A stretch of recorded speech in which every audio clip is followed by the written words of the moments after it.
এই গল্পের সমস্ত ঘটনাবলী ও চরিত্ররা সম্পূর্ণ কাল্পনিক। বাস্তবের সঙ্গে কোনো মিল থেকে থাকলে তা অনিচ্ছাকৃত এবং কাকতালীয়।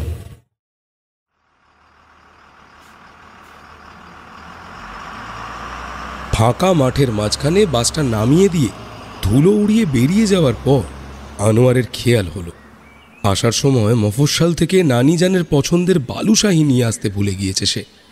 ইয়া বড় একটা জিভ কাটল। হায় আল্লাহ!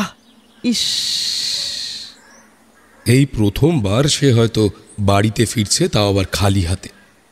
বৃদ্ধা বাড়িতে পা দেওয়া মাত্রই হাতের দিকে তাকাবে, অতঃপর অভিযোগের সঙ্গে জিজ্ঞেস করবেন, ইরে, বাস স্ট্যান্ডের ওই মিষ্টির দোকানটার বালুশাহী নিয়ে আসিসনি আমার জন্যে? ও, ভুলে গেছিস তাই তো? হ্যাঁ, সে তো ভুলে যাবি, শহর থেকে এসেছিস যে, ওখানকার মতোই তো হয়ে গেছিস। এখন আর এই বুড়ির পছন্দ অপছন্দের কথা কি আর মনে থাকবে?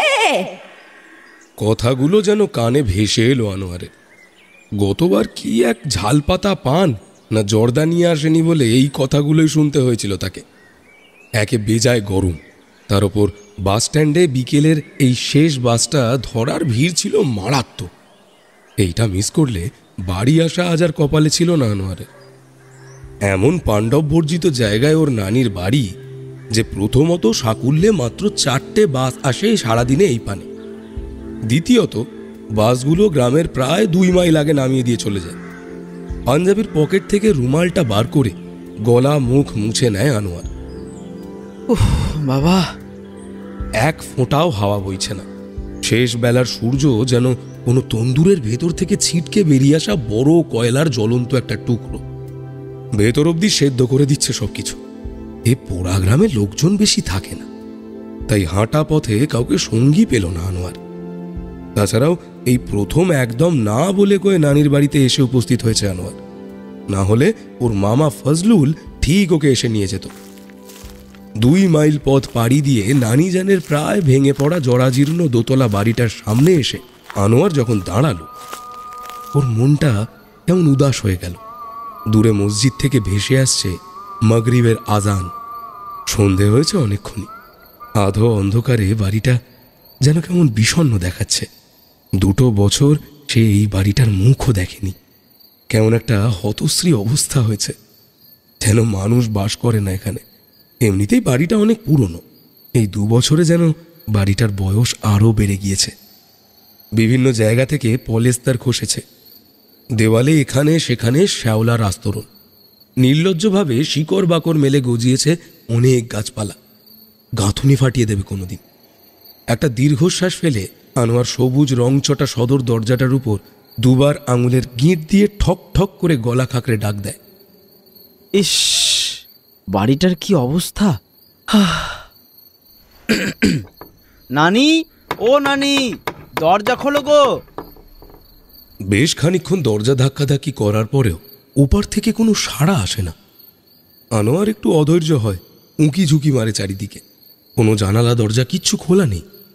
বাড়িতে আলোও জ্বলছে না। বাইরের দরজার উপরে তো একটা হলুদ রঙের বাল্ব জ্বলত, সেটাও তো জ্বালায়নি কেউ। কি ব্যাপার, বাড়িতে আছে তো সকলে?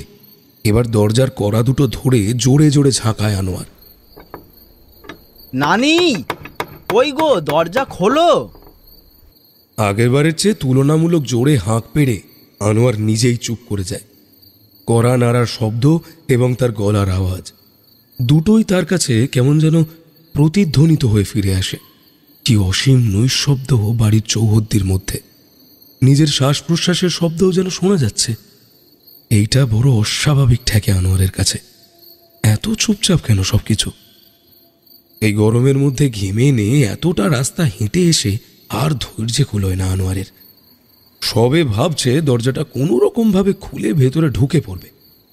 এমন সময় বিশ্রী ক্যাচ শব্দ তুলে সবুজ পাল্লা দুটো ফাঁক হয়ে গেল। ওপারে প্রথমে দেখা গেল একখানি ঝুলকালি পরা লণ্ঠনের ম্রিয়মান সামান্য আলো। এবং সেই আলোতে ফুটে উঠল হিজাব পরা এক বয়স্ক ভদ্র মহিলার অবয়ব।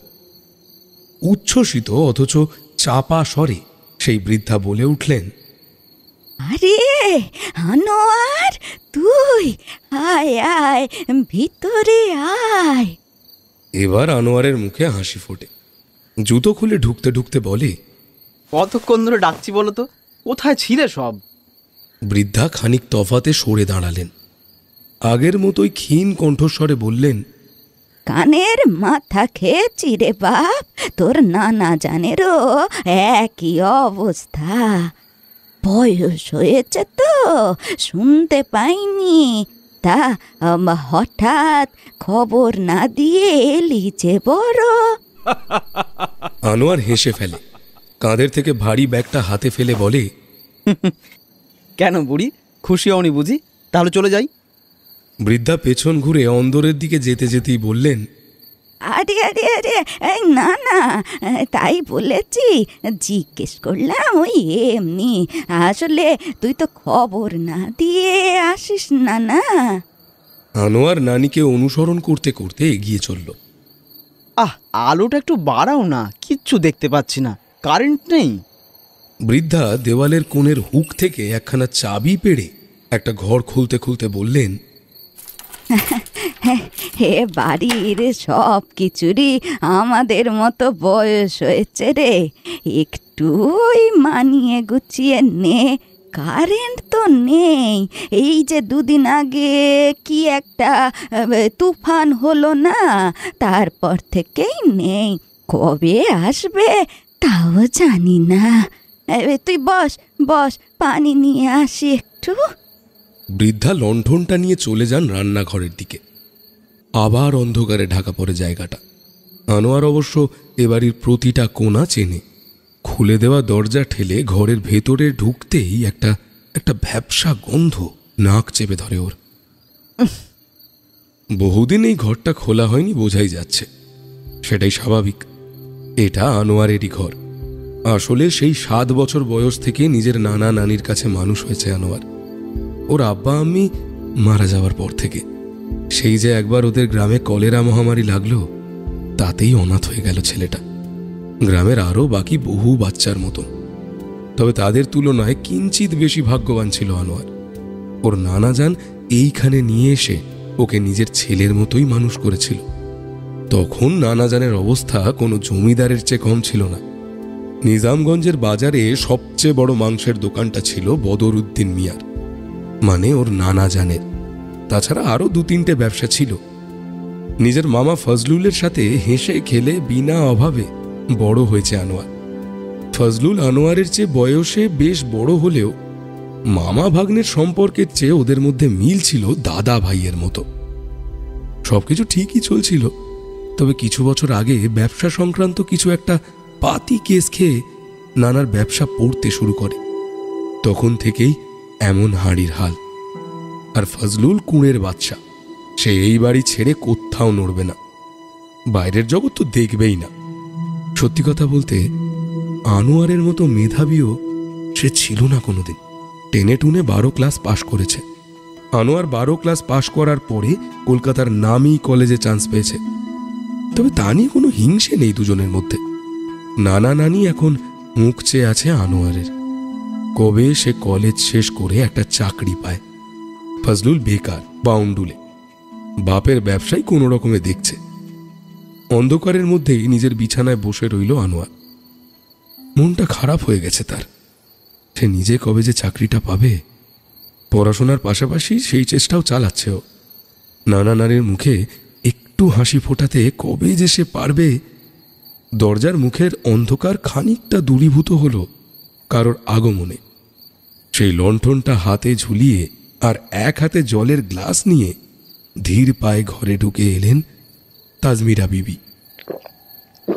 জলটা ঢক ঢক করে শেষ করে নানির মুখের দিকে খানিকক্ষণ তাকিয়ে রইল আনোয়ার। কই, তার হাতের দিকে তাকিয়ে বালুশাইয়ের কথা জিজ্ঞেস করল না তো নানি। নানির চেহারার এ কি অবস্থা হয়েছে? মুখের সে হাসি কই?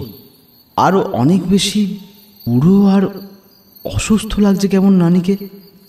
চলন গমনও কেমন স্লথ, যে মানুষটা এই 2 বছর আগেও বাড়িতে কোনো অনুষ্ঠান হলে একাই সবার রান্নার দায়িত্ব নিয়ে নিত, দৌড়ে ঝাঁপিয়ে ঘরের সব কাজ করত, তার হাতে পায়ে এমন অসারতা কেন? নানি, তোমার শরীর ঠিক আছে তো? প্রশ্নটা করতে গিয়ে গলা কেঁপে গেল আনোয়ারের। খুব সামনে এসে দাঁড়িয়েছেন তাজমিরা বিবি। আচ্ছা, বৃদ্ধার গায়ের থেকে কি একটা পচা গন্ধ ছাড়ছে, অদ্ভুত রকমের চাপা অথচ বিটকেল একটা গন্ধ। আনোয়ারের গাটা কেমন রিড়ি করে উঠল। বৃদ্ধা ঈষৎ হাসি ঠোঁটে ফুটিয়ে তোলার চেষ্টা করে বললেন, আমার আমার আবার কি হবে, আমি ঠিকই আছি, তোর নানাও ঠিক আছে, শুধু ফজলুলের শরীরটা। কি হয়েছে মামুর? আনোয়ারের এই কথাটা শুনেই যেন ফজলুলের কথা মনে পড়ে। এ বাড়িতে ঢোকার পর ফজলুলের কথা তার একবারও মনে হয়নি কেন কে জানে। বৃদ্ধা খুব আস্তে আস্তে বললেন, জানি না কি হয়েছে, জানি না, সারাদিন শুধু বিছানায় শুয়েই থাকে। সে কি হয়েছে জানো না? স্বাস্থ্যকেন্দ্রে নিয়ে যাওনি? আচ্ছা, কোথায় আছে ও এখন? তাজমিরা বিবি উপরের দিকে একটা আঙুল তুলে ধরেন। ওই যে ওপরে নিজের ঘরে। না না না, আর বলিস নি রে বাপ, কোথাও নিয়ে যেতে পারিনি, বাইরে বের হতে পারি কই, না তোর নানার শরীরে দেয় আর না আমার। তুই এত চিন্তা করিস না, মুহিত কবিরাজ কটা বড়ি দিয়ে গেছে, এখন মনে হয় একটু ভালো আছে। আনোয়ার কথাগুলো শুনে খানিকক্ষণ নানির মুখের দিকে তাকিয়ে থাকে। আচ্ছা, ওর নানির মুখটা কি ঠিক করে দেখা যাচ্ছে? তাজমিরা বিবির হাতেই তো হ্যারিকেনটা ধরা, ঘর মোটামুটি আলোকিত, কিন্তু বৃদ্ধার মুখটা স্পষ্টভাবে বোঝা যাচ্ছে না কেন কে জানে। দাঁড়াও তো, এখনই গিয়ে একবার দেখে আসি। তাজমিরা বিবি একেবারে হাহা করে উঠে নাতিকে বসিয়ে দিলেন।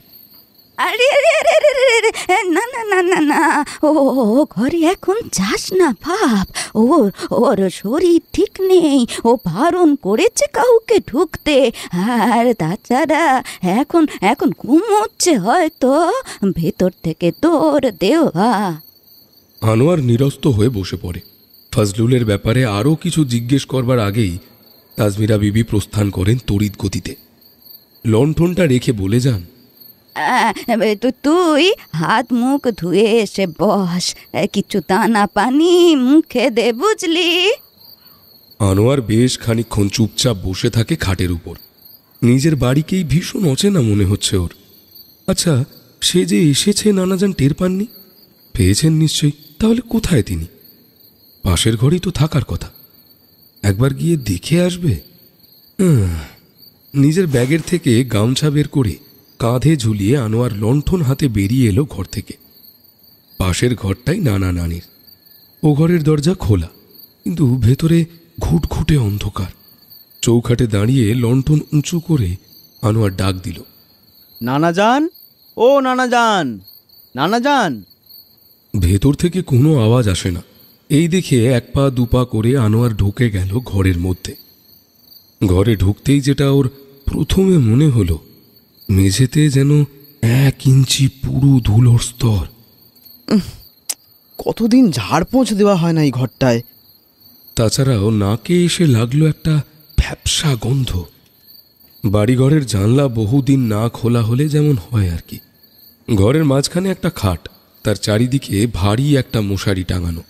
আনোয়ার খাটের সামনে এসে দাঁড়ায়। মশারির কি অবস্থা, যেন অনন্তকাল ধরে টাঙানো রয়েছে। ঝাড় লেখুনি ধুলোর ঝড় উঠবে। এরকম অবস্থা কেন? এই ঘরে কি তাহলে নানা নানি এখন থাকে না? তাহলে থাকেই বা কোথায়? এ বাড়িতে তো মাত্র 4টে ঘর, ওপরে 2টো, নিচে 2টো। নিচের 2টো ঘরের একটাতে এখন আনোয়ার রয়েছে। নানা নানি দুজনেরই হাঁটুতে ব্যথা, ওপরে ওঠানামা করতে পারে না। কলঘরটা নিচতলায়, রান্নাঘরও নিচতলায়। 10 বার করে সিঁড়ি ভাঙার প্রশ্নই আসছে না। হিসেব তো মিলছে না তাহলে। মশারির ঝালরটা ধরে একপাশ উঁচু করে আনোয়ার। লণ্ঠনের আলো ভেতরে পড়তেই ওর সারা শরীরে যেন বিদ্যুৎ খেলে যায়।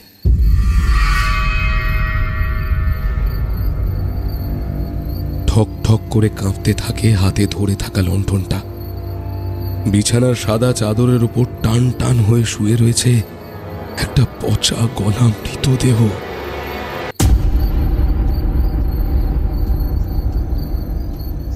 বিভৎস একটা লাশ, পচা গন্ধটা যেন হঠাৎ করেই আনোয়ারের নাকে ঝাঁপিয়ে পড়ে। বৃষ্টিতে ভেজা তুলোর বালিশের মতো ফুলে উঠেছে দেহটা। পরনের ফতুয়া আর লুঙ্গিটা গায়ের চামড়ার সাথে একেবারে মিশে গেছে যেন। হাঁ করে থাকা মুখের ভেতর থেকে ভন করে মাছির দল ঢুকছে আর বেরোচ্ছে। দুটো চোখ খুবলে ফেলেছে কিলবিলে সব পোকামাকড়। চোখের ফাঁকা গর্ত দুটোর মধ্যে তাদের অবাধ বিচরণ। এই পোশাক, এই মুখ, এই মানুষটাকে বিলক্ষণ চেনে আনোয়ার। আনোয়ার এবারে আর্তনাদ করে ওঠে, নানা যান। মশারিটা ছেড়ে দেয়। এক পা দু পা করে পেছনে সরতে থাকে সে। বুদ্ধি ভোঁতা হয়ে গিয়েছে ওর, হাঁটু দুটো কাঁপছে। হঠাৎ কিসের সাথে ধাক্কা খেয়ে চমকে ওঠে। আনোয়ার বেটা, কখন এসেছিস তুই? গমগমে কণ্ঠস্বরটা আনোয়ারের খুব চেনা। লণ্ঠন উঁচিয়ে ধরে পেছনে হঠাৎ করে এসে দাঁড়ানো মানুষটাকে দেখে আরো একটা প্রবল ধাক্কা খায় সে। এই কি নানা যান, তুমি খাটে? তাহলে ওটা কে কে কে শুয়ে ওটা? একটু আগে খাটে যে লাশটা শোয়ানো ছিল তার পরনে যে ফতুয়া আর লুঙ্গি, সেটাই নানাজানের পরনে। বৃদ্ধ ভয়ে আতখানা হয়ে থাকা আনোয়ারের কাঁধটা ধরে ঝাঁকিয়ে দিয়ে বললেন, কোথায় কি বেটা? তুই খোয়াব দেখছিস নাকি? খাটে কে শুয়ে থাকবে? এই তো আমি। আনোয়ার চমকে উঠে পিছনে তাকায়। ওই তো একটু আগে যে মশারির ঝালরটা দেখেছিল সেটা লাট খাচ্ছে খাটের কোনায় এসে। অবিশ্বাসের দৃষ্টিতে নানার মুখের দিকে তাকায় আনোয়ার। আমি যে দেখলাম খাটে একটা মরা তোমার লাশটা। কি যে বলছিস না তুই বেটা? কার লাশ? ঘরের মধ্যে লাশ আসবে কোথা থেকে? ভুল দেখেছিস তুই, আবার গিয়ে দেখ। আনোয়ার দৌড়ে এসে আবার মশারির কোনাটা তুলে ধরে। খাট ফাঁকা, এইমাত্র ছিল, এখন নেই। ধবধবে সাদা চাদরের উপর একটা দাগও নেই। নানা এসে আনোয়ারের কাঁধে আবার হাত রাখলেন। ভুল দেখেছিস বেটা, ভুল দেখেছিস। অনেক দূর থেকে এসেছিস, শরীর ক্লান্ত। এমন সময় মানুষ একটু আধটু ভুল দেখে। থাকে, ও সব কথা থাক। কত বড় হয়ে গেছিস তুই, কতগুলো দিন তোকে দেখিনি। নানার হাতটা আনোয়ারের চিবুক হয়ে গলা ছুঁয়ে যায় আদর করার ভঙ্গিতে। সে টের পায় ঠিক একটু আগে নানির গা থেকে যেমন একটা পচা গন্ধ ছাড়ছিল, সেই গন্ধটা এবার নানার গায়েও ছাড়ছে। একটু আগের ঘটনাটার অভিঘাত এখনো মুছে যেতে অনেক সময় লাগবে। রীতিমতো হাঁফাচ্ছে আনোয়ার। কপালে, মুখে, গলায় দর দর করে ঘামের ধারা নামছে। এতই ভুল দেখল সে।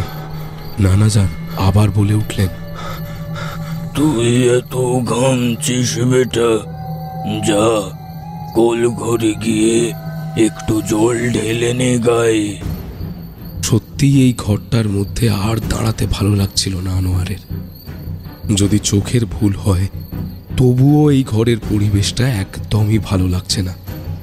বড় বড় পা ফেলে সে বেরিয়ে গেল ঘর থেকে কলঘরের দিকে। লণ্ঠনটা পেরেকে ঝুলিয়ে রেখে চৌবাচ্চায় ধরে রাখা জল দিয়ে দুবার চোখে, মুখে, ঘাড়ে ভালো করে ঝাপটা দিল। শরীরটা এখন একটু ঠিক লাগছে। তৃতীয়বার আঁজলা ভরে জল নেওয়ার জন্য চৌবাচ্চায় হাত চুবিয়েছে। ঠিক তখনই আনোয়ারের মনে হলো চৌবাচ্চার তলা থেকে কে বা কি যেন একটা খপ করে ওর হাতটা চেপে ধরল। বিস্ময়ে, আতঙ্কে আনোয়ার প্রাথমিকভাবে হতভম্ব হয়ে গেল।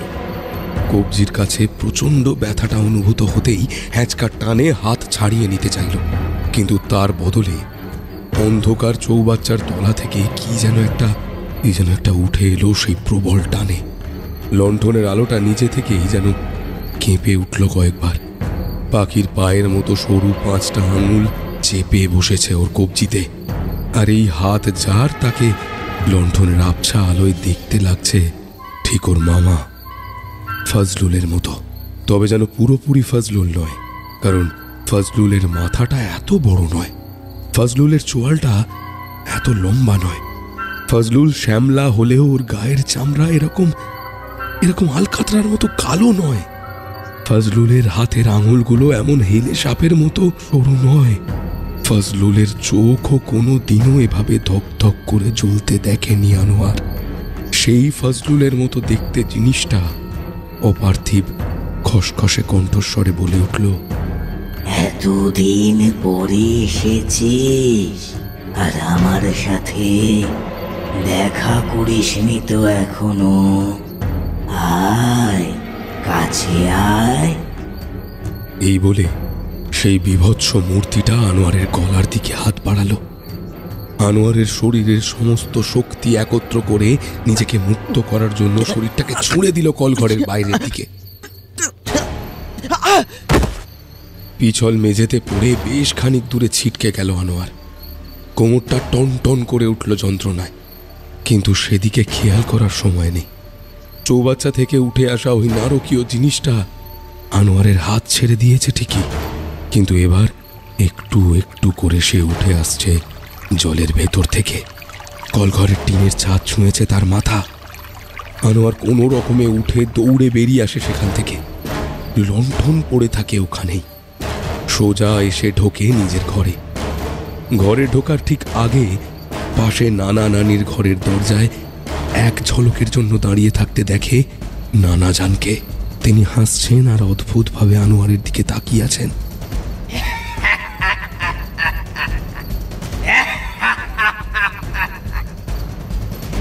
যেন একটু আগে কলঘরে কি হলো তা তিনি জানেন, এবং তাতে তিনি ভীষণ মজা পেয়েছেন।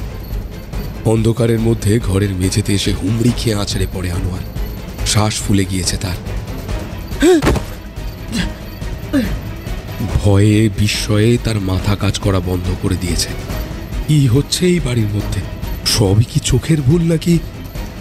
মেঝেতে বসেই প্রচন্ড বিরক্ত, রাগত এবং আতঙ্কিত কণ্ঠে আনোয়ার চিৎকার করে ওঠে, নানি, নানি, নানি, তুমি কোথায়? ঠিক যেন এই ডাকটার প্রতীক্ষাতেই ছিলেন তাজমিরা বিবি। 1 সেকেন্ডেরও কম সময়ের মধ্যে দরজার ওপারে অন্ধকার ফুঁড়ে তিনি যেন উদয় হলেন হঠাৎ করে। হাতে লণ্ঠন আর বিরাট একটা থালা। রান্নাঘর থেকে এই ঘর অবধি আসতে 5 সেকেন্ড হলেও সময় লাগবে।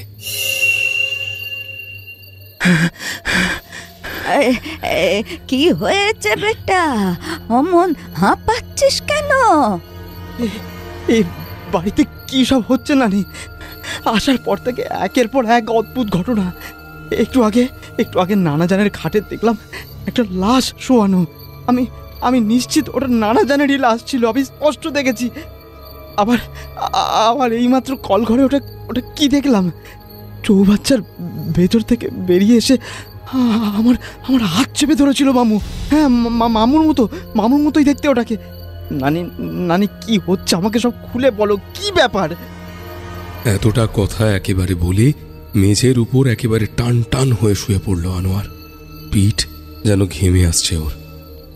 কলঘরে পড়ে গিয়ে মাজায় টান লেগেছে মারাত্মকভাবে। তাজমিরা বিবি ঘরে এসে লণ্ঠন আর থালাটা মেঝেতে রেখে আনোয়ারকে সোজা করে বসালেন। গায়ের কাছে আসতেই আবারও সেই বিচ্ছিরি গন্ধটা নাকে এলো আনোয়ারে। মাথা ঘুরে যাবার জোগাড় সে গন্ধে। নানি, নানা কেউ কি স্নান করে না বহুদিন ধরে? মুখের ওপর জিজ্ঞাসাও করতে পারছে না। বৃদ্ধা তাকে মাটিতে বসিয়ে স্থির কণ্ঠে বলে, বেটা, এসব তোর চোখের ভুল বেটা। চারিদিকে অন্ধকার তো, দুটো মাত্র লণ্ঠন বাড়িতে, আলো আধারিতে ভুল দেখাটা জায়েজ, চোখের ভুল, আর কিচ্ছু না। এ কি তোর গা ভেজা কেন? রাগত দৃষ্টিতে বৃদ্ধার মুখের দিকে তাকায় আনোয়ার। কল ঘরে পড়ে। বৃদ্ধার মুখের দিকে তাকিয়ে কথাগুলো জমে যায় আনোয়ারের। এই প্রথম বুড়িটার মুখটা এত কাছ থেকে দেখতে পাচ্ছে সে। নানিজানের মুখে কি আদৌ কোনো প্রাণ আছে? মরা মাছের মতো ঘোলাটে পলকহীন চোখের দৃষ্টি, মুখের চামড়া শুকিয়ে হাড়ের সাথে লেগে রয়েছে যেন। ঠোঁট দুটো অল্প ফাঁক করা, যেন অনেক দিন আগেই প্রাণটা বেরিয়ে গিয়েছে ওই ফাঁক দিয়েই। তাজমিরা বিবি ঠোঁট দুটো একদম না নেড়েই বলে উঠলেন,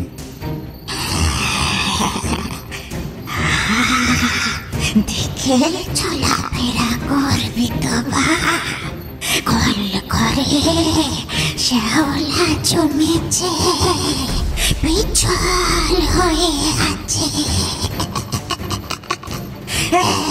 যাক যাক যাক যাক, খাবার এনেছি, খেয়ে নে। আনোয়ার বড় বড় চোখ করে তাকিয়ে রইল তার নানিজানের দিকে। কথাগুলো কি তিনিই বলছেন, না তার ভেতর থেকে অন্য কেউ? এতগুলো কথা বলতে হলে একবার তো ঠোঁট নড়বে, যেন একটা লাশকে কেউ কলের পুতুলের মতো চালনা করছে অন্তরাল থেকে।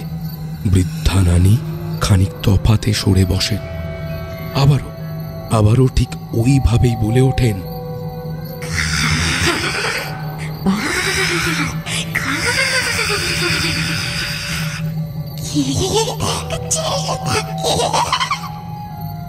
আনোয়ার কিছু একটা বলতে গিয়েও থেমে যায়। না,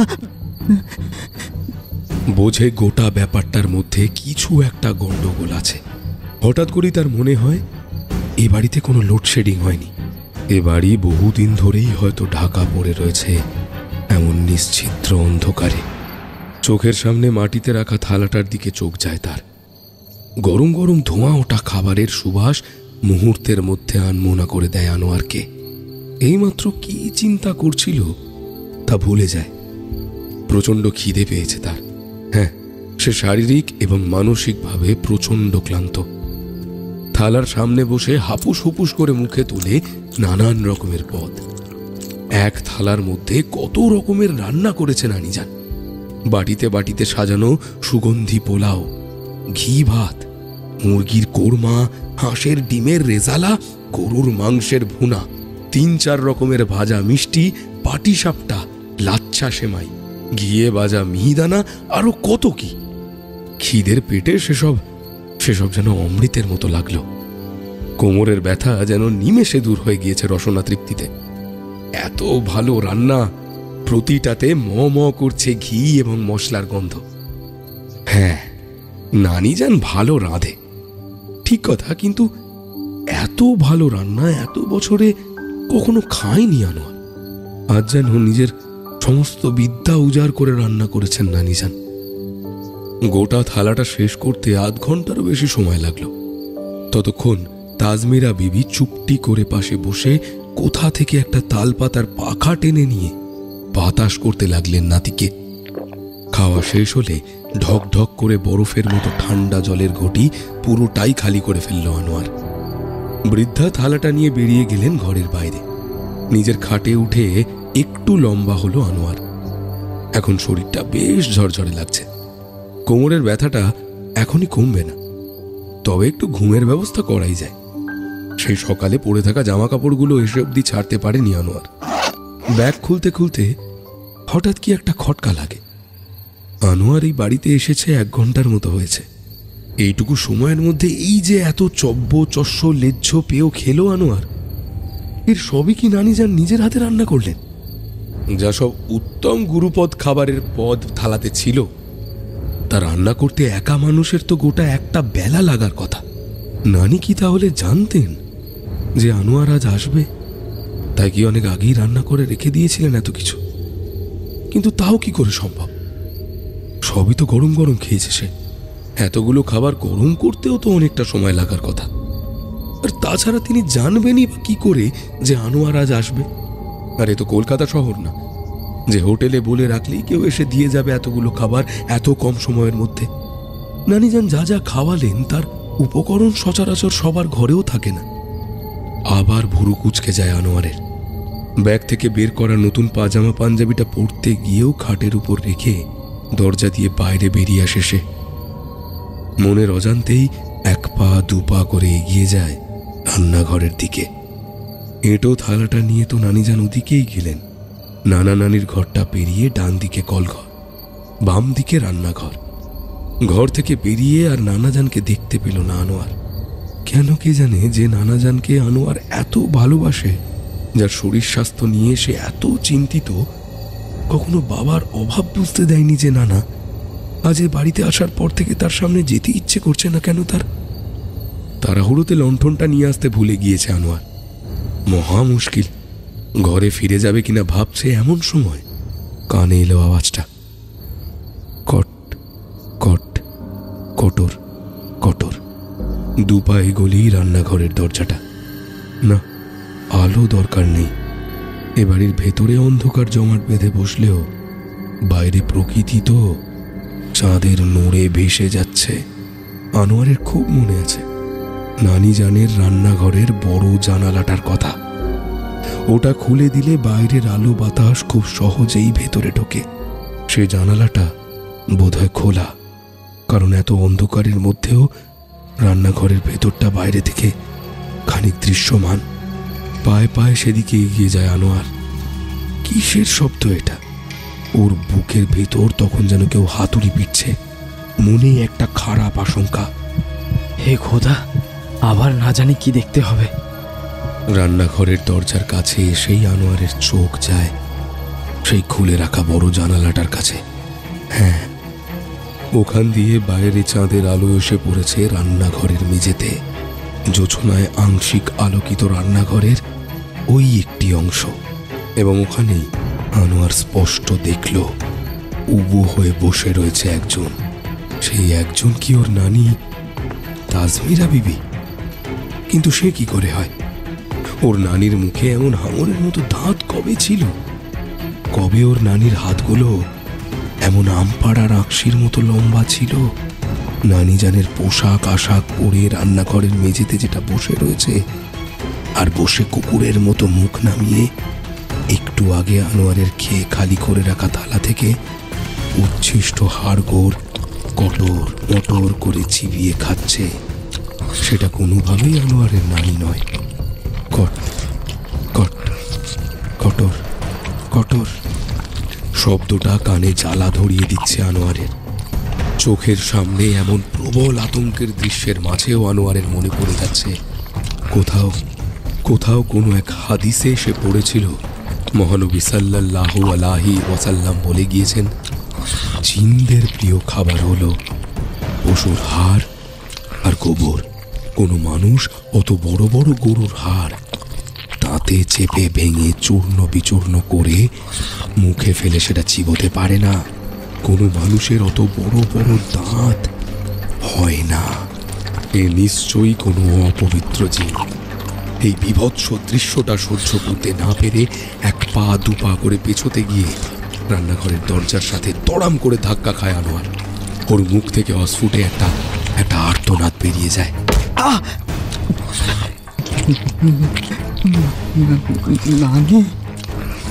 হাড় খাওয়া থামিয়ে এবার ওই বিদঘুটে জিনিসটা ঘুরে তাকায় আনোয়ারের দিকে। চোখে যেন জাহান্নামের আগুন জ্বলছে, ঠোঁট দুটো যেন কেউ কাঁচি দিয়ে নিখুঁতভাবে কেটে দিয়েছে, ফলে বেরিয়ে পড়েছে বিরাট বড় বড় দাঁতের পাটি। এত বিভৎস দুঃস্বপ্নের মতো মুখাবয়ব জীবনে কখনো দেখেনি আনোয়ার। হঠাৎ করে এই বাইরের চাঁদটা যেন ঢাকা পড়ে মেঘে। রান্নাঘরে আলো কমে আসে।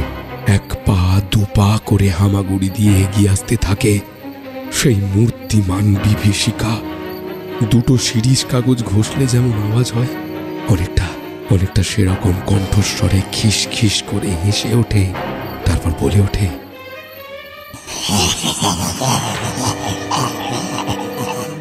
শান্তিতে খেতেও দিস না চোরা।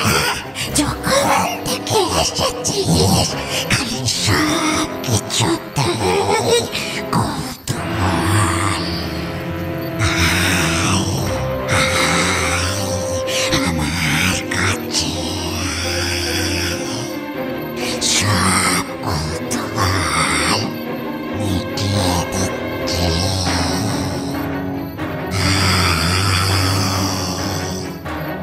আনোয়ার আর দাঁড়ালো না, পড়ি কি মরি করে রান্নাঘর থেকে বেরিয়ে এলো বড় বড় পায়ে। দুখানি লম্বা কালো হাত অন্ধকারের মধ্যে ধেয়ে এলো আনোয়ারের গলা লক্ষ্য করে, কিন্তু লক্ষ্যভ্রষ্ট হয়ে সজোরে ছুঁয়ে গেল আনোয়ারের পিঠ। ছুরির ফলার চাইতেও বুঝি ধারালো সেই হাতের আঙুলের স্পর্শ। আনোয়ারের পাঞ্জাবিতে 3টে সমান্তরাল আঁচড় কেটে সুতো ছিঁড়ে গেল।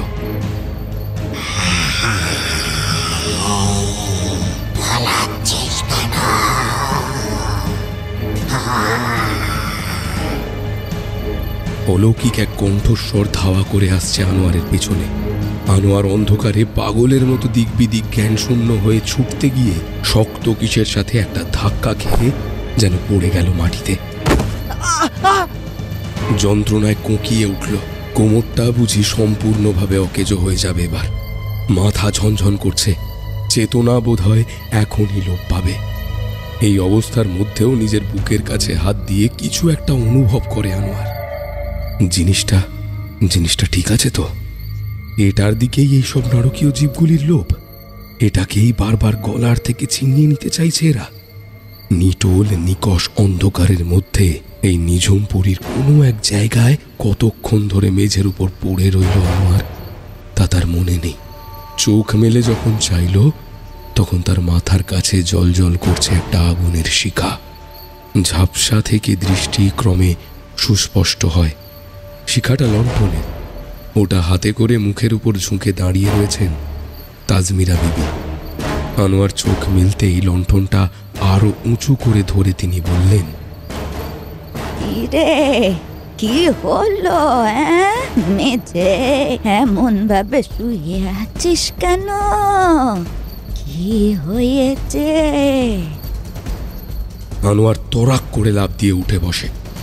নানির থেকে বেশ খানিকটা পেছনে সরে গিয়ে দুহাতে মুখ ঢেকে চিৎকার করে বলে, না না, তুমি নানি নাও, তুমি অন্য কেউ, তুমি অন্য কিছু, তোমরা সবাই।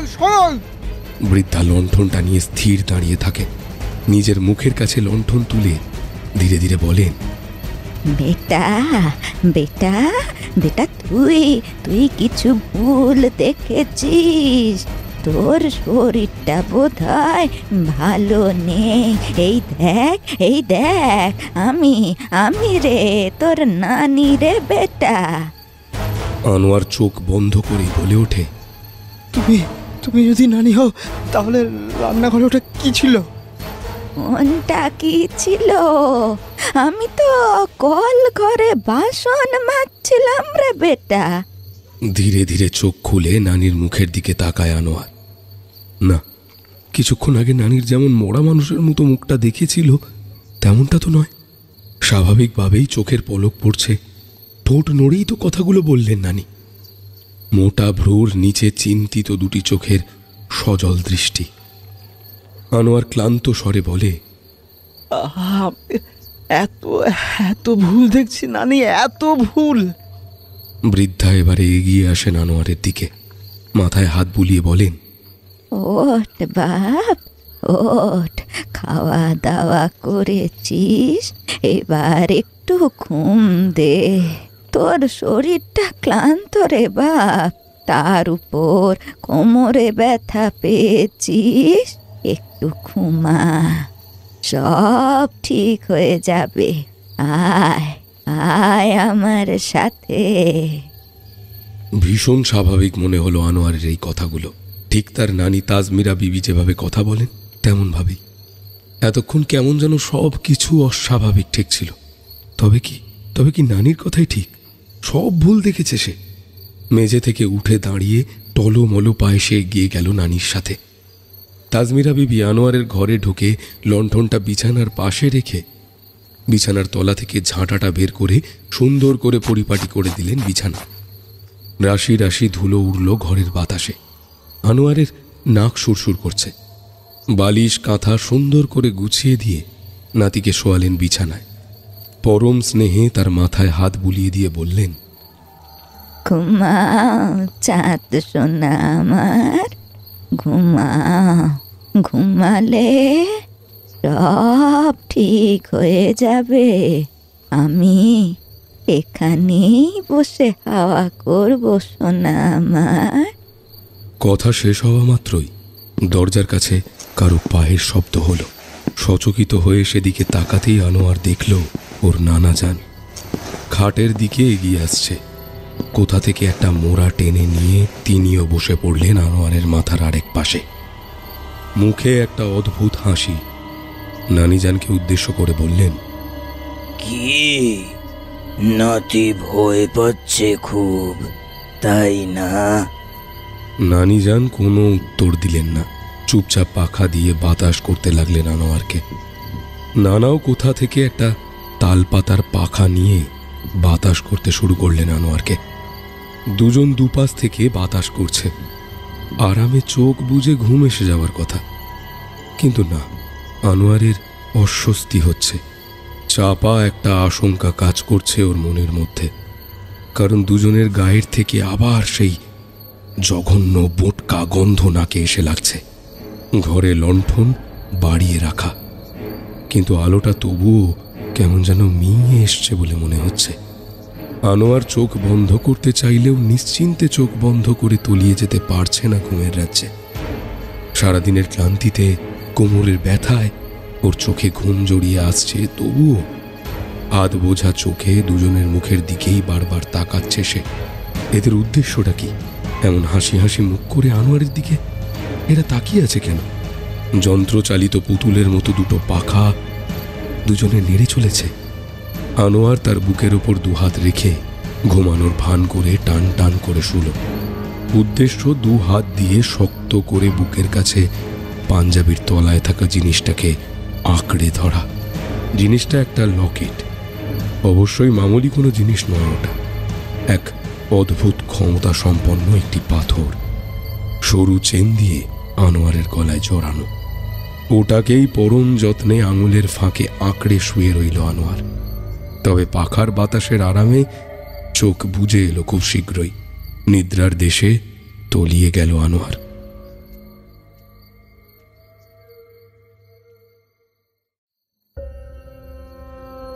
পিচের মতো কালো অন্ধকারে কোনো রকমে ঠাউর করে অনেকবার হোঁচট খেয়ে সিঁড়ি ভেঙে দোতলায় উঠে এলো আনোয়ার। বড় বড় নিঃশ্বাস পড়ছে ওর। যে করেই হোক ওকে ফজলুলের ঘরটা খুঁজে বের করতেই হবে। কিছু দেখতে পাচ্ছে না সে অন্ধকারে, এমনকি নিজের হাত পাও নয়। পুরনো অভ্যাস মতো সিঁড়ি দিয়ে উঠে ডান দিকে এগিয়ে হাতড়ে হাতড়ে একটা দরজা খুঁজে পেল। সেটাও আবার ভেতর থেকে বন্ধ। কিন্তু প্রাণপণে বারচারে গায়ে সমস্ত শক্তি দিয়ে ধাক্কা মারতেই লড়ঝড়ে ছিটকিনিটা খুলে দরজা হাঁ হয়ে গেল। আনোয়ার হুমড়ি খেয়ে এসে পড়ল ঘরটার মধ্যে। ওই তো ফজলুল খাটের ওপর শুয়ে আছে, মাথাটা একদিকে এলানো। আনোয়ারকে এভাবে ঢুকতে দেখে ভয় পেয়ে উঠে বসেছে। বিছানার পাশে একটা লণ্ঠন কমিয়ে রাখা। আনোয়ার তাড়াতাড়ি করে ঘরে ঢুকে ছিটকিনি লাগিয়ে দেয়। আবার দৌড়ে এসে বসে খাটের ধারটায়। প্রচণ্ড হাঁপাচ্ছে সে, সারা মুখে ঘাম। ফজলুল যুগপৎ আনন্দ এবং বিস্ময়ে চাপা কণ্ঠে প্রায় চিৎকার করে ওঠে, এ আনোয়ার, তুই কখন এসেছিস এখানে? আনোয়ার ফজলুলের আরো কাছে ঘেঁষে বসে হাঁফ ধরা গলায় বলে, মামু এখন সব জানার সময় না। তুই আমাকে একটা কথা বলতো, নিচের তলায় নানা নানির রূপ ধরে আছে, ওগুলো কি? আচমকা এই প্রশ্নে ফজলুল ফ্যাল ফ্যাল করে তাকিয়ে থাকে আনোয়ারের মুখের দিকে বেশ খানিকক্ষণ ধরে। তারপর অতি মৃদু স্বরে বলে, তুই ওদেরকে দেখেছিস? সত্যি বলছিস? হ্যাঁ মামু, আমি দেখেছি। আমি ওদের সাথেই ছিলাম এতক্ষণ। আল্লাহর কাসম, আমাকে খুলে বলতো কি হচ্ছে এই বাড়িতে। আনোয়ার প্রায় চেঁচিয়ে ওঠে। ফজলুল আধশোয়া অবস্থা থেকে উঠে বসে। ওর মুখে এখন অন্ধকার ঘনিয়েছে। আনোয়ার, আনোয়ার, তুই এই বাড়ি ছেড়ে পালা। ওরা দুজন মানুষ না রে, ওরা জিন। মানে সত্যি বলছিস? জিন? তাহলে নানা নানি কোথায়? মুখটা থমথমে হয়ে গিয়েছে ফজলুলের। গম্ভীরভাবে দুপাশে মাথা নাড়ে সে। নেই, আব্বু আম্মি নেই, ওদের ইন্তেকাল হয়ে গিয়েছে ওদের হাতেই। কি বলছিস তুই? তোর মাথা ঠিক আছে তো? আমি যা বলছি মিথ্যা বলছি না। ওদের ভয়ে আমি নিচে নামি না, সারাদিন ঘরে দরজা বন্ধ করে বসে থাকি। দিনের বেলায় নিজের সব কাজ সেরে আবার ঘরে ফিরে আসি সন্ধে নামার আগে। ও, তার মানে তোর তোর কোনো শরীর খারাপ হয়নি? না, কে বলেছে এই কথা? ও, বুঝেছি, ওই দুজনের কেউ একজন, তাই না? কিন্তু আমি ভাবছি অন্য কথা। তুই এখনো বেঁচে আছিস কিভাবে? আর আর একদম অক্ষত অবস্থায় আমার ঘরে এলেই বা কি করে?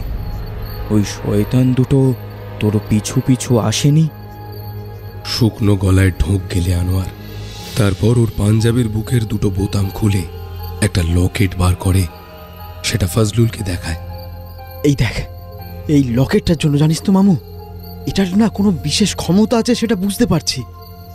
লকেটটা দেখে ভূত দেখার মতো চমকে ওঠে ফজলুল। মুখটা এমনভাবে হাঁ করে যেন এক্ষুনি মাছি ঢুকে যাবে। তারপর বলে, এই এই লকেটটা, এটা তো আমি বহু বহু কাল আগে আমার দাদা জানের গলায় দেখেছিলাম। তুই তুই এটা পেলি কোথা থেকে?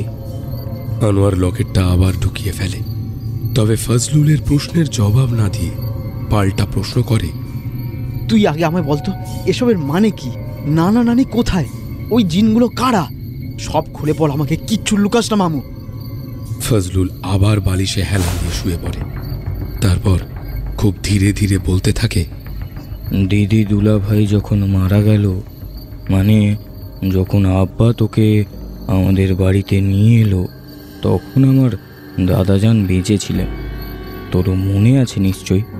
অবশ্য তুই তাকে দেখেছিস বিছানায় শোয়া অবস্থায়। এখন আব্বা আম্মি যে ঘরটায় থাকে সেই ঘরে সারাদিন একটা চৌকির ওপর শুয়ে থাকতেন উনি। কি যে রোগ হয়েছিল খোদা মালুম। সারাদিন শুধু শুয়ে থাকতেন আর শরীরটা যাচ্ছিল আস্তে আস্তে শুকিয়ে। খেতেন কম, ঘুমোতেন কম, সারাদিন ড্যাব ড্যাব করে চেয়ে থাকতেন ছাদের দিকে আর বীর বীর করে বকতেন। এসব তুইও দেখেছিস। তুই যেটা জানিস না সেটা হলো, আমার দাদাজান যখন হেঁটে চলে বেড়াতেন তখন গোটা গ্রামে তার কুখ্যাতি ছিল। পাড়া গাঁয়ের লোকের মনে ওনার প্রতি একটা ভয় ছিল। অনেক কানাকানি শোনা যেত দাদাজানের ব্যাপারে, কারণ উনি কোনো সাধারণ মানুষ ছিলেন না। আমির উদ্দিন মিয়ার পরিচিতি ছিল সম্পূর্ণ অন্যরকম। তিনি ছিলেন একজন কালো জাদুকর। হ্যাঁ, ইসলামের যেসব জাদুবিদ্যাকে আমরা সিহর বলি, মানে যত রকমের খারাপ জাদু আছে, কারো ক্ষতি করার জন্য, জিন চালনা করার জন্য, কাউকে বশে আনার জন্য, কাউকে পাগল করার জন্য, অসুস্থ করে দেওয়ার জন্য যেসব জাদু করা হয়, সোজা ভাষায় তুকতাক। আল কোরআনে যেসব জাদু করতে আল্লাহ তাআলা 1000 বার বারণ করেছেন। মহানবী যে জাদুর থেকে সবসময় তার উম্মতকে দূরে থাকতে বলতেন, আমার দাদা যান সেই সব জাদুতে ছিলেন সিদ্ধহস্ত, অর্থাৎ উনি ছিলেন একজন নাম করা সাহির, অর্থাৎ যারা সিহর করে। আর এটা খুব স্বাভাবিক যে প্রতিটা জাদুঘরের কাছে ভূত ভবিষ্যৎ জানাটা খুব দরকারি। আল্লাহ তো আর তার সর্বশ্রেষ্ঠ সৃষ্টিকে এত ক্ষমতা দিয়ে দুনিয়াতে পাঠাননি, তাই এই সব জাদুকরের প্রয়োজন হতো অন্য কোনো দুনিয়ার জীবদের সাহায্য যারা মানুষের চেয়ে একটু হলেও শক্তিশালী। আর এমন জীব বলতে জিনদের কথাই মাথায় আসে। অন্যান্য অনেক জাদুকরের মতো আমার দাদা জানো জিন পুষেছিলেন, একটা না 3-3টে জিন।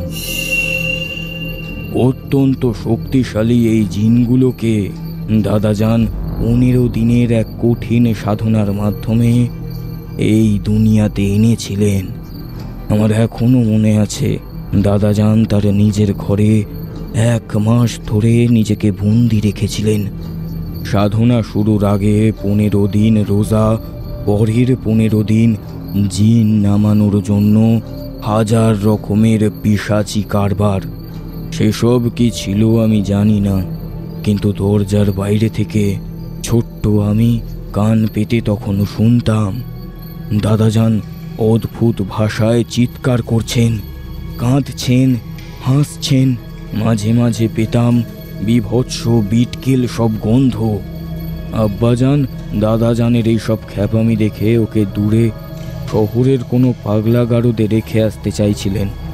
সেই নিয়ে বাপ ছেলের মধ্যে তুমুল বাগ বিতণ্ডা হয়। যদিও শেষ অবধি দাদাজান বাড়িতেই ছিলেন, কিন্তু ছেলের সাথে তার সম্পর্ক ছিল আদায় কাঁচকলায়। হ্যাঁ, যাই হোক, দাদাজান জিন সাধনা করে জিন তো নামালেন। এবার সেই জিনগুলোকে নিজের কাছে ধরে রাখতে হবে। তখন তিনি একটা উপায় বার করলেন। কোয়েল পাখির ডিমের মতো সাইজের একখানা গোমেদ পাথর তার গুরুজির কাছ থেকে নিয়ে এসেছিলেন। তিনি সেই পাথর এক বিশেষ পদ্ধতিতে মন্ত্রপুত করে তৈরি করলেন একটা বিশেষ কবচ। এই যে পাথরটা তুই এখন গলায় পরে আছিস, এই পাথরের এমনই আশ্চর্য ক্ষমতা জন্মালো যে পাথরটা ওই 3টে জিনকে বশ করে রাখত। কেমন করে করতো সেসব দাদাজানই জানতেন। জিনদের তো আর পোষ মানানো যায় না, ওদের সাথে সখ্যতাও করা যায় না। ওরা মানুষ নয়, মানুষের অবাধ্য। তাছাড়াও কালা জাদু করে আটকে রাখা জিনরা সব সময় চায় মুক্তি পেতে। যে তাদের আটকে রাখে সেই শাহিরের উপর সবচেয়ে বেশি রাগ থাকে তার। তাই ওদেরকে বন্দি করে রাখতে হবে। জিনদের অনেক কিছুর মধ্যে বন্দি করা যায়, বোতল, আয়না, জল ভর্তি থলে, পুতুল, মূর্তি, আরও অনেক কিছু। যাই হোক, দাদাজান একটা আয়নার মধ্যে 3টে জিনকে বন্দি করে রাখলেন ওই পাথরটা দিয়ে বশ করে। যখন প্রয়োজন হতো তখন আয়নার জগৎ থেকে বেরিয়ে আসতো জিনগুলো। কাজ হয়ে গেলে আবার আয়নার মধ্যে বন্দি করে রাখতেন দাদাজান। জানিস তো আনোয়ার, আল্লাহ তাআলার বিরুদ্ধে গিয়ে যারা সব কালো জাদু বা সিহর করে, আল্লাহ তাআলার উপরে উঠে যারা নিজেদেরকে মাসিহা মনে করতে শুরু করে, তাদের অন্তিম পরিণতিটা কখনোই ভালো হয় না। তারা নিজেদের পাতা জালেই এক সময় ধরা পড়ে, সাপের হাতেই সাপুরের মৃত্যু ঘটে। দাদাজান সারা জীবনে খুব খারাপ কালো জাদু করেছেন বহু লোকের উপরে। তাদের নিঃশ্বাসে কিনা জানি না, শেষ বয়সে কি এক কঠিন অসুখে শয্যাশায়ী হলেন। বিছানা থেকে উঠতে পারতেন না, ওখানেই পায়খানা প্রস্রাব করতেন। সারাদিন শুয়ে থাকতে থাকতে পিঠে ঘা হয়ে গিয়েছিল। আমার আম্মি কখনো যদি ওনাকে একটু পাশ ফিরিয়ে ঘাগুলো পরিষ্কার করে দাওয়াই লাগাতে চাইতো, এমন জোরে চিৎকার করতেন যে আম্মি ভয়ে পেয়ে সরে আসতো। শুধু তাই না, একমাত্র খাওয়ানো আর পায়খানা প্রস্রাব পরিষ্কার করা ছাড়া কেউ ওনার কাছে যাওয়ার চেষ্টা করলেই উনি অমন চিৎকার করতেন। মনে আছে আনোয়ার? তুই ভয়ে ওনার কাছে যেতিস না, বাইরে থেকে দাঁড়িয়ে কেমন দেখতিস। শেষের দিকে তো কথা বন্ধ হয়ে গিয়েছিল ওনার, শুধু চুপ করে শুয়ে মৃত্যুর অপেক্ষা করতেন। তবে তবে সব শুনতে পেতেন। তুই যেদিন প্রথমে বাড়ি ছেড়ে পড়াশোনার জন্য কলকাতায় রওনা দিলি, সেদিন দুপুরেই দাদাজান মারা গেল। কেমন কাকতালীয় ঘটনা, তাই না? না, কাকতালীয় না। আনোয়ার এতক্ষণ পরে কথা বলে। আমি যেদিন কলকাতা রওনা দিলাম তার আগের দিন রাতেই বুড়ো আমাকে প্রথমবারের জন্য নিজের কাছে ডেকেছিল। কি বলছিস? সত্যি? ফজলুলের নিজের কানকে বিশ্বাস হয় না। হ্যাঁ, অতগুলো দিন আমি তোদের বাড়িতে ছিলাম, ওই একদিনই কাছে ডেকেছিল আমায়।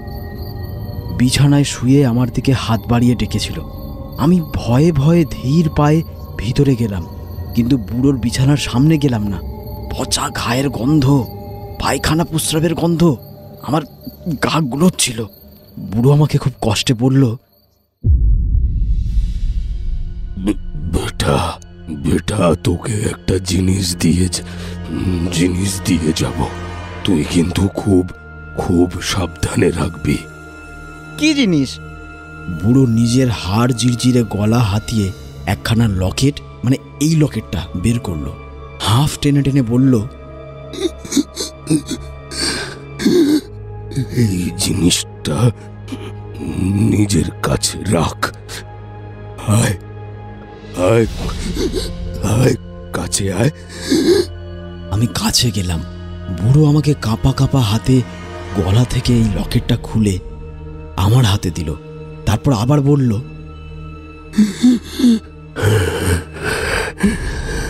আমার কাজ শেষ, এটাকে বাড়ির কারোর হাতে দিবি না।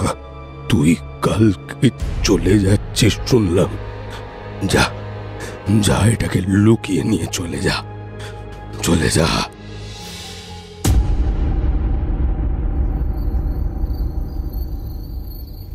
এটুকু বলেই বুড়ো একেবারে পাথরের মতো শক্ত হয়ে গেল। চোখ দুটো রইল খোলা। আমি বুঝলাম বুড়োর প্রাণ বেরিয়ে গিয়েছে। ভয়ে আর ওখানে দাঁড়ালাম না, দৌড়ে ঘরে চলে এলাম। কাউকে কিচ্ছু বলিনি। বুড়ো তো সারাক্ষণ চোখ মেলে ওইভাবেই মরার মতো পড়ে থাকতো, তাই রাতে কেউ বোঝেনি। সকালের নানি যান ওই ঘরে গিয়ে হয়তো বুঝতে পেরেছিল বুড়ো মারা গেছে। ফজলুল অবাক হয়ে আনোয়ারের মুখের দিকে তাকিয়ে রইল কিছুক্ষণ, তারপর বলল, এই সব কথা আমাকে আগে তো কখনো বলিসনি তুই। এখন বুঝতে পারছি কেন কেউ কাছে গেলে দাদাজান এমন চিৎকার করে উঠতেন। ওই লকেটটার জন্য। ওটা তার কাছে মহামূল্যবান একটা বস্তু ছিল, কিন্তু আমি এটা বুঝছি না। আমাদের সবার থেকে এত আগলে আগলে রেখে দাদাজান তোকেই কেন ওটা দিয়ে গেলেন? মাথা নাড়ে আনোয়ার। জানি না মামু, কিচ্ছু জানি না। সেসবে এখন আর ভেবে লাভ নেই। তুই তারপর বল, বুড়ো মারা যাবার পর কি হলো? আমি কিন্তু এখনো আমার প্রশ্নের উত্তর পাইনি। ফজলুল আবার বলতে শুরু করে, হ্যাঁ, আমিও এখনো শেষ করিনি। শোন, দাদাজান মারা যাওয়ার পর ওই ঘর দোর পরিষ্কার করা হয়। তখনই ঘর পরিষ্কার করতে গিয়ে কোনো এক সিন্দুকের ভেতরে আমি দাদাজানের সেই আয়নাটা খুঁজে পায়। বুঝতে পারছিস তো কোনটা? যেটার মধ্যেই 3টে জিন বন্দি করে রাখা ছিল। সেই আয়নাটা। জিনিসটা দেখতে বেজায় সুন্দর ছিল, সে বিষয়ে কোনো সন্দেহ নেই। আব্বা আম্মি এসব কিছুই জানতো না যে ওর মধ্যে জিন বন্দি করে রাখা আছে না পিশাচ। আম্মি আয়নাটাকে নিজের কাছে রেখে দিলেন। এই অবধিও ঠিক ছিল, কারণ এই লকেটটা তো তুই নিয়ে চলে গেছিস। আর দাদাজানের আদেশ ছাড়া ওই জিনগুলো আয়নার বাইরে কখনোই বের হতো না, কিন্তু কপালের ফের দাদাজান মারা যাওয়ার কয়েক মাসের মধ্যেই আম্মি জানের হাত থেকে আয়নাটা পড়ে একদিন টুকরো টুকরো হয়ে গেল। কেউ বোঝেনি সেদিন, কিন্তু সেই মুহূর্তে ওই 3টে জিন আয়না থেকে বেরিয়ে মুক্ত হয়ে গিয়েছিল, কিন্তু বাড়ি থেকে বেরোতে পারছিল না ওরা। এবার এখানেও একটা গল্প আছে। দাদাজান এই বাড়ির চারদিকে কি একটা গৃহবন্ধন করে রেখেছিলেন, যার জন্য জিনগুলো কখনো বাড়ির বাইরে বেরোতে পারতো না। ওরা যাতে কখনো মুক্ত হয়ে গেলেও পালিয়ে না যায়, তার জন্যই এই ব্যবস্থা করা। কিন্তু দাদাজান হঠাৎ করে শয্যাশায়ী হয়ে যাওয়ায় এই জিনিসগুলো কিছুই খণ্ডানো হয়নি। আমার মনে হয় দাদাজান আয়নাটা যে ওই সিন্ধুকের মধ্যে রেখেছিলেন সেটা কিছুতেই মনে করতে পারেননি। মনে থাকলে নিশ্চয়ই তোকেও সাবধান করে যেতেন ওটার ব্যাপারে। ফলস্বরূপ যা হবার তাই হয়েছে। ওই 3টে জিন আমার আব্বু আম্মুকে মেরে ফেলেছে। ওরা এই বাড়ির মধ্যেই ঘুরে বেড়ায়। না না, নানি আর সত্যি বেঁচে নেই? না রে, আজ তুই যাদেরকে দেখেছিস তারা ওই 3টে জিনের মধ্যে 2জন আব্বা আম্মির রূপ নিয়ে তোর সাথে ছিল।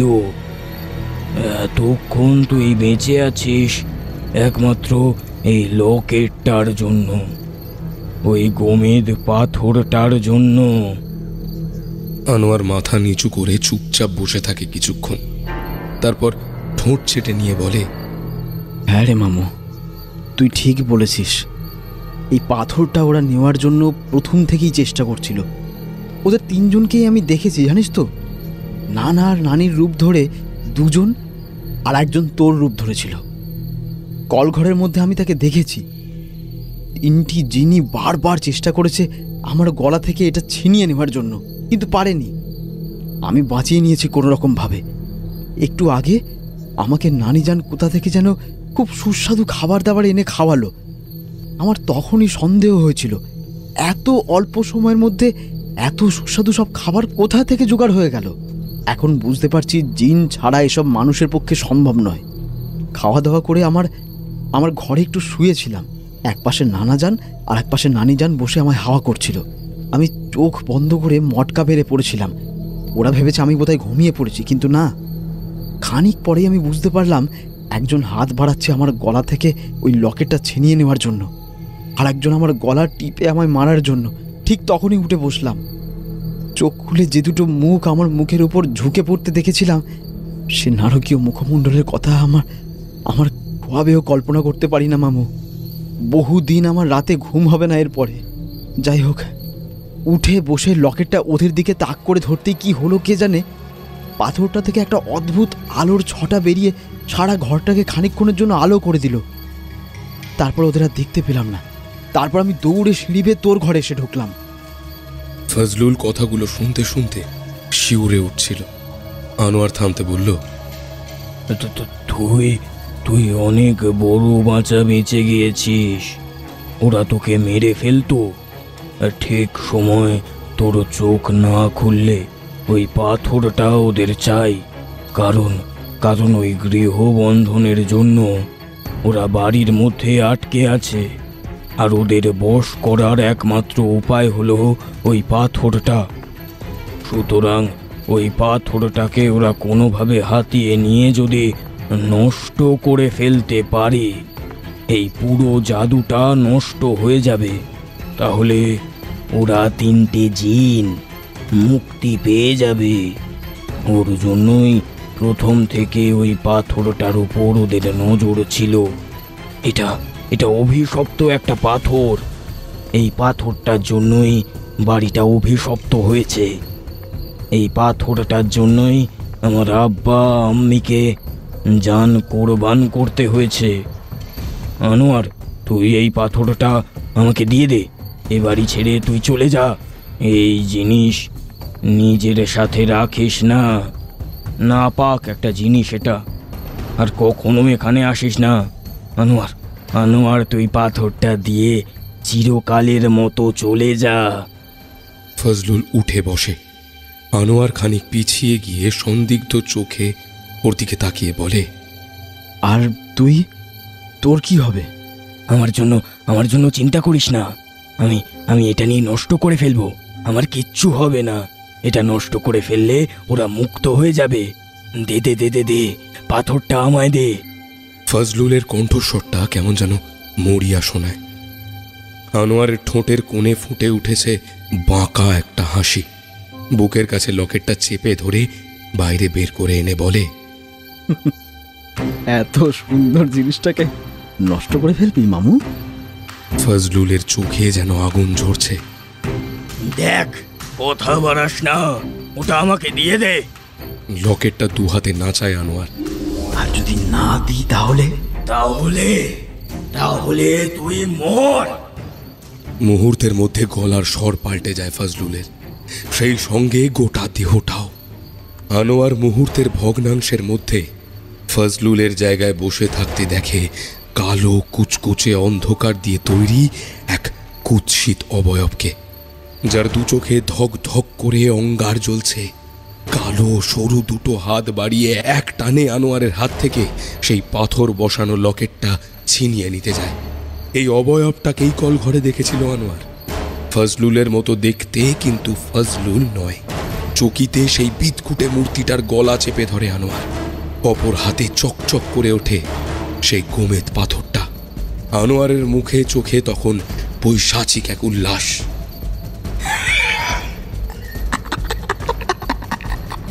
তখন থেকে তো তাই ভাবছি, দুটো জিনকে তো পেলাম, 3 নম্বরটা কলঘর থেকে গেল কোথায়? কি ভেবেছিস? হ্যাঁ, আমাকে বোকা বানাবি এত সোজা? টাকা টাকা আমার চোখের দিকে দেখ, চেন আমাকে। সেই বিভীষিকাময় মূর্তির স্রেফ গলা চেপে ধরে দাঁড়িয়ে রয়েছে আনোয়ার, একজন মানুষ। সেই জিন পেরে উঠছে না তার সঙ্গে। তার ধকধকে চোখের দৃষ্টি নিবদ্ধ হলো আনোয়ারের চোখের দিকে। ফ্যাস ফ্যাসে গলায় সে আর্তনাদ করে উঠল, কে তুই? তুই তুই কে?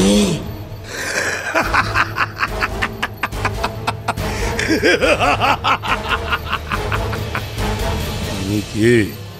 আমি তোর মালিক। চিনতে পারলি না? আমি আমির উদ্দিন ফকির। না না না, মরে যাইনি, বেঁচে আছি। বেঁচে আছি আমি। কিভাবে বেঁচে আছি তাই ভাবছিস তো? শোন তাহলে, শোন। এই বোকা ছেলেটা আনোয়ার যেদিন শুনলাম পড়াশোনা করতে কলকাতায় যাচ্ছে, তখনই বুঝলাম এটাই আমার শেষ সুযোগ। জাদুকররা কখনো মরে যায় না।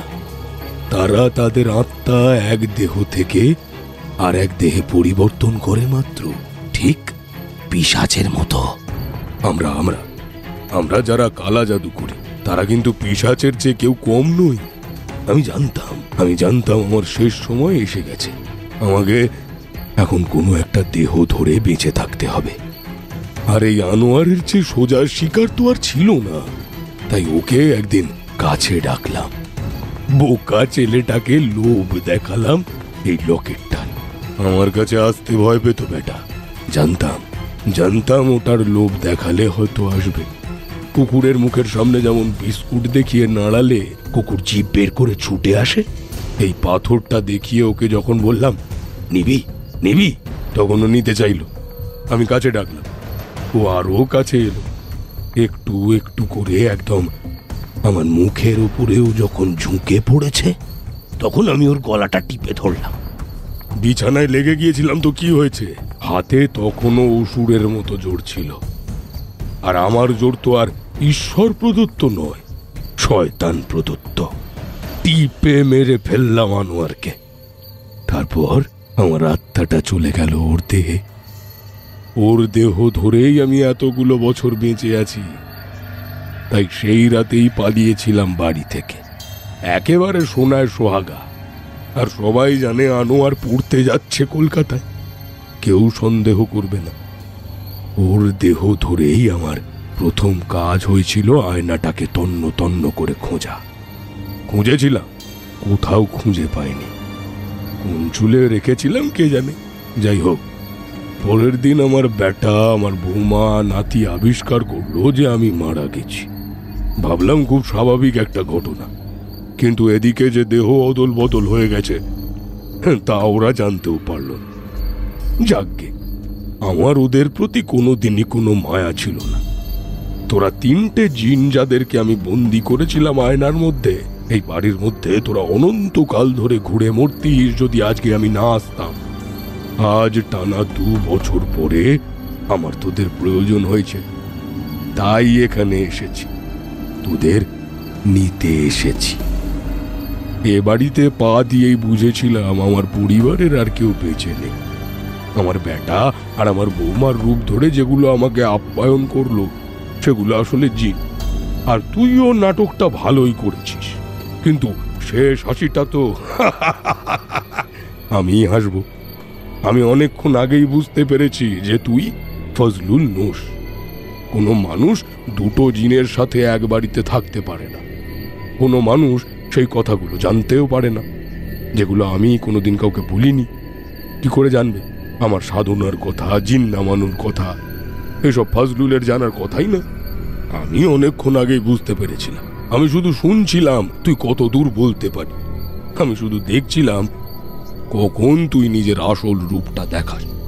নিচের 2টো আমাকে মেরে ফেলে আমার কাছ থেকে এটা হাতাতে চেয়েছিল। অতই সোজা, চাইলে ঢুকেই বন্দি করতে পারতাম। আমিও একটু খেললাম ওদের সাথে। ওরা তো বুঝতে পারেনি যে আমি আনোয়ার নই। তোরা জিন হলেও তোরা সব জানিস না। সবটা জানতে আল্লাহ তোদের ক্ষমতা দেয়। নিচের 2টোকে অনেকক্ষণ আগেই বন্দি করেছি, এবার তোকেও করব। চল চল আমার সাথে চল। এই বলে সেই বিভৎস মূর্তিটার কপালে গোমেদের লকেটটা ঠেকিয়ে দিল আনোয়ার, অর্থাৎ আনোয়ারের দেহ ধরে থাকা আমির উদ্দিন ফকির। একটা প্রচন্ড আর্তনাদে ঘরটা গম গম করে উঠল।